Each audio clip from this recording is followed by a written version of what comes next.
अस्सलाम वालेकुम। नईम की ज़ुबानी में खुश आमदीद। तमाम सुनने वालों की समातों के नज़र एक दिलचस्प किस्सा पेश करूँगा। कलमा छोटियाँ रखा के वड्डियाँ। एक मरासी बादशाह का अजीज़ तरीन हजाम था।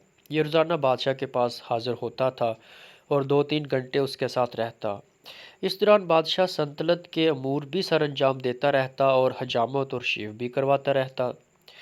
एक दिन नाई ने बादशाह से अर्ज़ किया, हजूर, मैं वज़ीर के मुकाबले में आपसे ज़्यादा करीब हूँ। मैं आपका वफ़ादार भी हूँ। आप उसकी जगह मुझे वज़ीर क्यों नहीं बना देते? बादशाह ने मुस्कुराकर हजाम की तरफ देखा और उससे कहा, मैं तुम्हें वज़ीर बनाने के लिए तैयार हूँ, लेकिन तुम्हें इससे पहले एक टेस्ट देना होगा।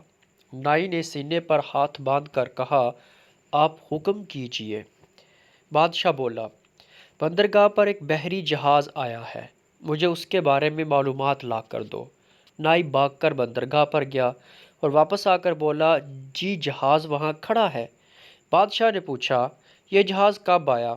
नाई दोबारा समंदर की तरफ भागा, वापस आया और बताया, 2 दिन पहले आया। बादशाह ने कहा, ये बताओ ये जहाज़ कहाँ से आया?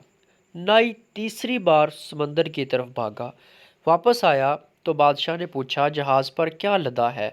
नाई चौथी बार समंदर की तरफ भाग खड़ा हुआ। किस्सा मुख्तसर, नाई शाम तक समंदर और महल के चक्कर लगा लगा कर थक गया। इसके बाद बादशाह ने वज़ीर को बुलवाया और उससे पूछा, क्या समंदर पर कोई जहाज़ खड़ा है? वज़ीर ने हाथ बांधकर अर्ज़ किया, जनाब, 2 दिन पहले एक तजारती जहाज़ इटली से आया, हमारी बंदरगाह पर आया था।